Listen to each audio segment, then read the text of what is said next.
Hey everybody, Sexy Matt the Pharaoh Wizard here. We are done with another year of the Arrowverse. I finally caught up, watched every single show. Man, that was hard keeping up, but I did it, and it's time to talk about it and rank my list of the Arrowverse Year 6 and what I liked and what I disliked. So before getting into it, I'd like to say it was a very stellar year once again for the Arrowverse. The crossover was fantastic. I did a review of it. You can check it out here. But I love the crossover this year. The additions to the cast were great. I thought it was a very stellar year. And I also got to throw out that balancing now 5 shows with the addition of Black Lightning, I think CW did fantastically. They basically had 2 shows on break at any time, so it's only 3. So it kind of gives you a chance to catch up on some of the other ones. And then, once they come back, you can catch up on the ones taking a break. And it felt very easy to keep caught up on them if you're one of the people like me that watch every single one of these. And also, it seemed like as soon as they were done, they hit Netflix. So if you're a person that prefers to just binge them on Netflix or whatever, it didn't take long until they hit Netflix, so you're able to watch them there. So I think they handled that just brilliantly, and I made it very easy to get through these. This will be all spoiler heavy for all 5 shows, as well as previous seasons and all of that. So be aware of that. If you are only interested in hearing me talk about one specific show, I put the time codes in the description below if you'd like to see where your show is talked about. So I'll be talking about these in the ranking of the weakest season to the strongest season. So let's get into it. Legends of Tomorrow, Season 3. So the Legends, as screwing up the time completely at the end of Season 2, now has to contend with the Time Bureau started by Rip himself, who are more of a more strategic, bigger time-fixing system rather than the Legends running around doing whatever they want. Although the Legends stumble across the fact that Damien Darhk has returned from the grave and he's raising a time demon called Mollusk, or he eventually says correctly, it's Malice. And it's up to our Legends to collect the 6 sacred totems that endure its wearer with power to stop Malice, or Mollusk, however you want to say it. And that is Season 3 of Legends of Tomorrow. So what I liked this season was the addition of Isis, which... the character, not the terrorist group, and because of that they never actually called her Isis, but she is totally Isis. But I love the addition of her. Having a Muslim character was very cool, as well as the fact she was from the future. So now the Legends are becoming made up of people through time, and I thought that was pretty cool. And the addition of Vixen and Kid Flash on the team, I thought were welcomed additions. But that's about it. So last year, I gave them a lot of praise for doing something different, changing up, their style, so it's not just going time period to time period and making it very episodic and kind of lame that way. They kind of went back on that, and now we're back to... We're going to go meet Helen of Troy, and now we're going to go meet Obama in college. And it went right back to just doing these singular episodes. And I really think time travel is the problem with this show. I think they're very limited by this idea of having to do time travel. It just makes it too cheesy, too episodic. And they always have to be like, well, we can't change time unless we want to. And I would really love to see them drop that idea of time travel in this time travel show, but I really think they do. I really do like this idea of a separate show to highlight some of the smaller characters that were, introduced in other various Arrowverse shows and kind of give them a little bit of a spotlight. So I like that idea, but the time travel element is really dragging it down. And it feels just very weak, and I'm getting really tired of the time travel aspect of it. But I do think they might be going back on that because I took so long to get caught up on these that I was able to see the trailers for the next seasons, and they're kind of hinting at doing a little bit more mystic stuff next season, so I'm looking forward to that. But yeah, the time travel in this season is really weak. The return of Damien Dark, he's an okay character, but this is like the third season in the Arrowverse that he's been a main villain, and it's grating because he's not that great, so they're kind of basing everything on this okay character.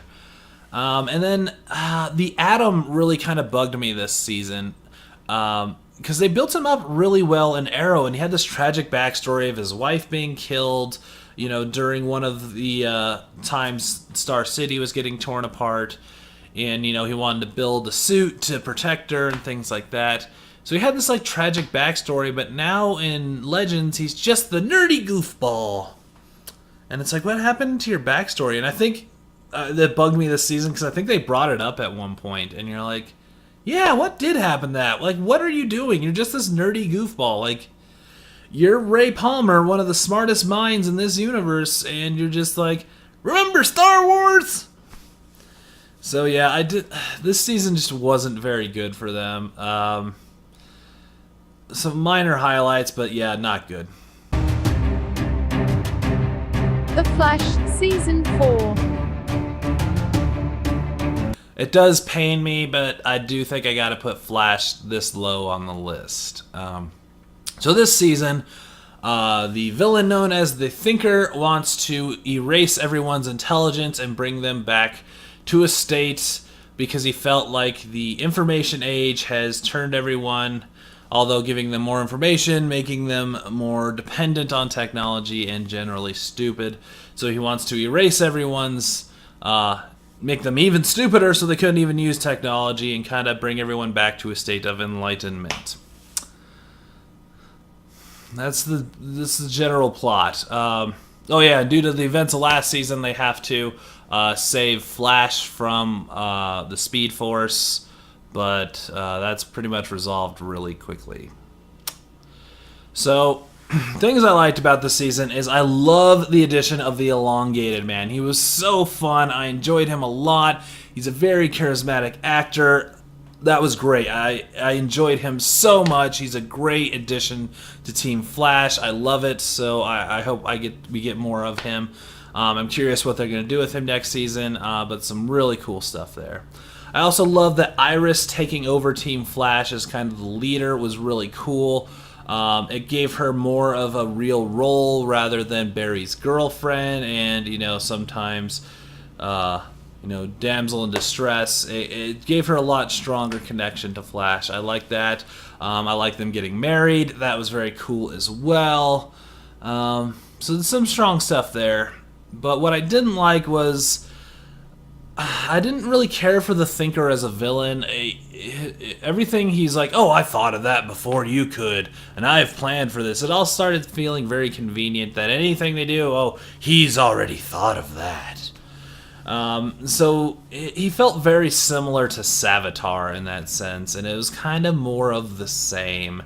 As well as they brought in, they found a new way to do kind of a monster of the week with these, what they called them, the bus metas. So when Flash came out of the Speed Force, there was an explosion of dark matter, which mutated 6 individuals on this bus to give them meta powers. And the Thinker needs those, so it kind of became, let's hunt down these metas. So again, it kind of made it villain of the week. They had Flash in jail, but that resolved itself really quick. It just wasn't a very strong season. That's just about it. It was generally just okay, which the Flash has just built up so much of how good it has been that when it's just kind of okay, it feels a little weak. So, yeah, it just wasn't the greatest season for The Flash. Arrow, Season 6. So majorly stepping up their game from last season, we got Arrow. So Oliver Queen now has to take care of his illegitimate son, as well as be mayor of Star City and the Green Arrow. and that starts to weigh on him when a villain known as Ricardo Diaz, or the Dragon, I believe he's mentioned as, comes into Star City looking to take it over. So I thought this was a fantastic season, one of the better Arrows that we've seen in a long time, and a real true to form system that I thought worked really well. So what worked well last season was the stuff that they did with Prometheus, and when they focused on Prometheus and how much he could push Oliver to his breaking point, it was really good. So what they did is they expanded that and they went deeper into that. Diaz was a fantastic villain, pushing Oliver to his breaking point, messing up his relationships with friends and family. I thought it was great, and it felt like going back to its darker tone, making this the dark Arrowverse show, and I like that a lot, bringing it way back to Oliver trying to take it out on his own and doing things like that. I really enjoyed a lot of that in this season. It was a very awesome show, great villain, and bringing back that dark tone was great. As well as finally getting married to Felicity. I'm a shipper of Olicity, and I love that. And last season I complained a lot about how it was, will they or won't they? Well, they did. So we established that. So I like that a lot. Just, answered that. We're done with that. We're moving on. And it shows character growth as well over these past 6 seasons, and I like that a lot. But there was a lot of team fighting. The Team Arrow broke up and made their own team of, Wild Dog, Mr. Terrific, and Black Canary, and tentatively named themselves the Outsiders, but not really. And then, there was fighting with Oliver and Diggle, and the weird relationship with alternate dimension Laurel and her father, and how he's dealing with that because the Laurel in this universe is dead, but, he kept trusting her even though she's not very trustful. So there's a lot of weird melodrama this season that I felt clashed with what they were trying to do with the darker tone. And it could work at a point, showing that Oliver is so stressed handling all this stuff that he, breaks off the team and just I need to do this myself. But there was just too much of it. And I thought maybe if they broke off the Outsiders, we'll just call them, and maybe threw them on Legends or gave them their own mini-series or something could have worked better. But now we're balancing 2 teams within one show, and that's I don't know, that was a little too much. But in the end, it was a fantastic show with a great ending, building up to what my favorite trailer of the entire Comic-Con was the Arrow trailer with him in jail. I'm excited to see what they're going to do with that. It looks badass. I'm very excited, and I think we are getting a turnaround on Arrow to get some good stuff. Supergirl, Season 3. Once again, Supergirl kills it. So due to the events of the previous season, Supergirl has started giving up on even being Kara at all and just wants to be Supergirl because that's what she can control, and she's starting to separate herself from her other relationships in her life. And during this time, a ancient Kryptonian magic starts to rear its head in the form of the World Killers as well as Rain. And that is our plot of Season 3. And it is great. First off, the relationships in this season were amazing. They were fantastic.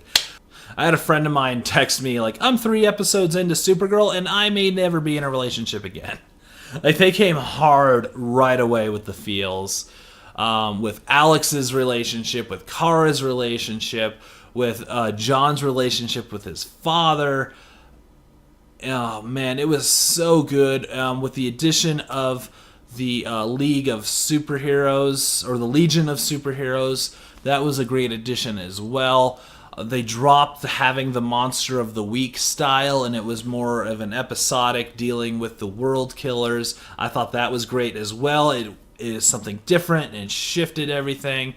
The relationships just all over the place. This is a great growth season, and really I couldn't think of many negatives for this season. I enjoyed it every time it came on. I was excited for it. I think they're killing it with Supergirl, and I can't wait to see what happens next season. They hinted at some really cool stuff that I'm very excited to see.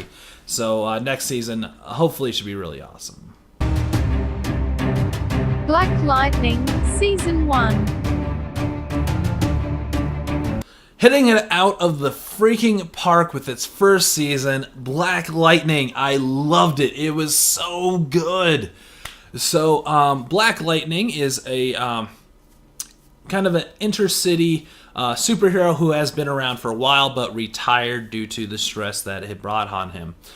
But with a new Scourge taking over his city as in the form of the Gang of the 100, as well as maybe some of his past villains showing their heads once again, it is up to Black Lightning to suit back up and come back into the role of a superhero. And that is awesome. So first thing I loved is we get some backstory and some origin, but the entire season isn't about him learning his powers and going, oh, how do I zoo? Like, he doesn't do, like, he's already an established superhero that's coming out of retirement. I love that. I thought that was a way better way to introduce the character rather than yet another season of how do I do my powers? So that was really awesome. The acting in this is so good. And if you are interested in seeing, like, you know, someone developing their powers, his daughters start developing their own powers, and you kind of get to see them. So if you do like that origin style, that's in there as well. So it's kind of a lot for everybody. But I love the family dynamic in this, and I love some of the issues they touch on, is, you know, things like drug abuse, race relations, police brutality, all these other things. It was a fantastic season with some great, you know, deep messages. It's not just a stupid superhero show. There's a lot more to it, and I thought it was great. I absolutely love it, and I've been suggesting it to everybody because everyone's like, oh, another CW show? Like, I can't keep up with these. But no, Black Lightning. You should check out Black Lightning. It's great. Now, the debate now has been, is Black Lightning in the same universe as Arrow, or is he in his own universe? He's definitely part of the same, what they call multiverse, you know, because like Supergirl isn't part of Flash and Arrow's universe. She's in a different universe, but they can cross dimensions. I know I've just already made this super confusing, but I really do think that Black Lightning is part of Flash and Arrow's universe. They've mentioned other vigilantes before, so I think he is part of that. I think they can pull him right into it. There wasn't a lot of crossover between Black Lightning and the other shows, so we'll see if he's part of the crossover special this upcoming year, or, you know, in probably November of this year. We'll see if he's part of that. I'd be very excited to see how he relates with the other heroes and things like that, and I'm curious to see how his family develops and how that works. It was a very surprising, very awesome season. I fully enjoyed it. So this is my ranking of Arrowverse Year 6. Again, it was a stellar season. Besides Legends of Tomorrow, I thought everyone kind of stepped up their game a little bit. I love to see Arrow really focusing and trying to fix some of the complaints. And it's just been a great season. These are great shows, and I love to get into them. They make me happy to be a DC fan, and you know, it's some really great TV. So what are your favorite Arrowverse shows from Year 6? Let me know in those comments below. Hit a thumbs up if you enjoy the Arrowverse, because I enjoy the Arrowverse. And if you could, share this video with anyone possible, because I could need some help in that little fashion. But I'm Sexy Matt the Pharaoh Wizard. Until next time, hold on to your hold slots. 'Cause you and me, we got no place to be tonight. We'll fight the dawn and watch one more episode. And watch one more episode. And that's fine, we'll get no sleep